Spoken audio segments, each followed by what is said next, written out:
আব্দুল্লাহ, কি বাজান? কোন এই সময় ফোন দিছো? কি খবর? বাড়ির সবাই ভালো? আলহামদুলিল্লাহ, আল্লাহ রাখছে মোটামুটি ভালো। ফোন দিছি হচ্ছে কোরবানির বিষয়ে, তো কিছু বললেন না এবং কি কোনো ব্যবস্থা গ্রহণ করলেন না। এই বিষয়ে কি চিন্তা ভাবনা করলেন? না, আচ্ছা, কুরবানির বিষয়। আচ্ছা আচ্ছা, হ্যাঁ, কুরবানি তো কাছে গেছে গা। আচ্ছা, ওই তোমার আমার সাথে কথা হয়েছে নাকি যে গত বছর যে ব্যাপার থেকে যে গরু নিছিল, এই গরুটা খুব পছন্দ ছিল, ভালো। তারপরে গরুর গোস্ত খুব এখানে সুস্বাদু হয়েছে। আর তোমার মার ইচ্ছা এই ব্যাপার তিনি গরু দেখা সারা প্রকৃতি খানাকে ওখানে খাওয়ায়, ঘাস টাস এনে ফর্মলাই বললে মনে হয় নাই। তো এইখান থেকে একটা গরু দেখা এখানে লইও। বাজার কত শুনলাম আমরা মধ্যম পন্থার ফ্যামিলি, তো এই একেবারে উপরেও যায় না, আবার একদম নিচে হয়ে যায় না, মিডিয়াম দেখে একটা গরু সুন্দর দেখা লইও, যাতে তোমার মা সুন্দর এখানে পছন্দ করে। তো এই ব্যাপারীর লগে তুমি এখানে খোঁজ লইয়া এই ব্যাপারীটা কই আছে, তো তুমি এখান থেকে একটা গরু দেখো। আচ্ছা আচ্ছা, ডিউটিতে আছি, মানে বেশি কথা কম যেত না বাজার। যে আচ্ছা আচ্ছা, তো ব্যাপারী তো আমাদের পাশের গ্রামে, আমার পরিচিত, অসুবিধা নেই। আপনি এই বিষয়ে চিন্তা করিয়েন না।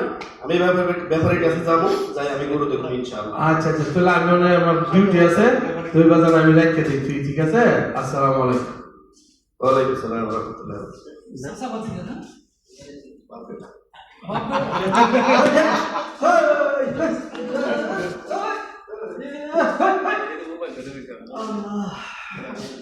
আসসালামু আলাইকুম চাচা। মাশাআল্লাহ, আলহামদুলিল্লাহ। আল্লাহ, গরুগুলা মাশাআল্লাহ অনেক সুন্দর হয়েছে। আল্লাহ, এবার যেন সুন্দর করে গরুগুলো বিক্রি করতে পারি, উপযুক্ত মূল্যটা পাই। আল্লাহ, তুমি সহায় হও। আল্লাহ, এবারে গরুগুলো বিক্রি করে যে লাভগুলো হবে, আল্লাহ আল্লাহ এই লাভ দিয়ে আল্লাহ বড় মেয়েটা দিয়ে দেবো। আল্লাহ আল্লাহ, তুমি সহায় হও। আল্লাহ আমিন। আসসালামু আলাইকুম চাচা। ওয়ালাইকুম আসসালাম। আর ভাতিজা, কি অবস্থা, কেমন আছো? ভালো আছেন? জি আছি, আলহামদুলিল্লাহ ভালো আছি। তো ভাতিজা, কি মনে করি? তো চাচা, গতবারের কোরবানির গরুটা তো আপনার থেকে নিছি। ঠিক আছে, তুমি কত আমার কাছ থেকে করে নিছিলে? যে আপনার গরুটা খুব ভালো পড়ছে, মাংসগুলো অনেক সুস্বাদু হয়েছে। তো এখন এবারও আমার আম্মা বলছে যে আমি এই ব্যাপারে ছাড়া কোনো ব্যাপারে থেকে যেন গরু না নেয়, এর জন্য আপনার কাছে আসা। আলহামদুলিল্লাহ বাবা, আসলে গরু তো কিসমতের ব্যাপার, এগুলা বুঝছো। এই গরু আমি ভালি, আলহামদুলিল্লাহ বাবা রে, আমার গরু যেগুলা ভালি এগুলা আমি ওই অন্যান্য চাষির মতো বা যারা গরুর ব্যবসা করে তাদের মতো খামারে রাখি, মেডিসিন এটা সেটা ইঞ্জেকশন বাবা এগুলোর ভিতরে নাই, আল্লাহর উপরে আছে। এই টাকা পয়সা দুনিয়াতে থাকি যে আমি নিতে পারতাম না, বুঝছো নি।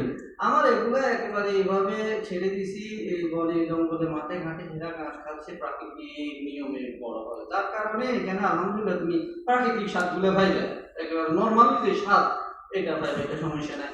এখন বাবা গরু তো দেখছো না, আলহামদুলিল্লাহ অনেকগুলো আছে, তুমি দেখো যেটা তোমার পছন্দ হয়, যদি আল্লাহ কিসমতে রাখে ইনশাল্লাহ নিতে পারবে। দেখো মাশাআল্লাহ মাশাআল্লাহ, আপনি তো অনেক গরুই রাখছেন।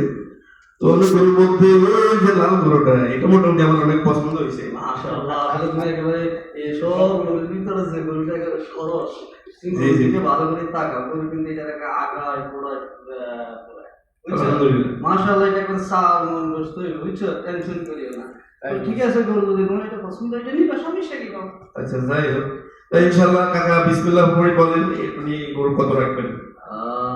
আসলে তুমি ভালো কথা বলছো, এবং আমি দাম বলার আগে কোনো একটা প্রশ্ন করেছি, ঠিক আছে? তুমি এই গরুটা কি আমি মানে মূলামূলি করি নিবে? যদি মূলামূলি করি নাও তাহলে বাজারে যেভাবে দাম করে আমি ওইভাবে বলো।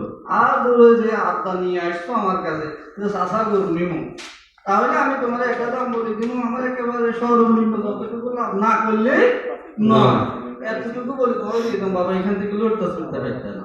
ঠিক আছে? ঠিক আছে ইনশাআল্লাহ। আচ্ছা ঠিক আছে, তাইলে বলবো এটা তুমি 95,000 টাকা দিতে হবে, বুঝছো? আচ্ছা, আসলে কাকা 95,000 টাকা দাম তো অনেক বেশি হয়ে যায়। আপনি কাকা 80,000 টাকা দেবেন। আসলে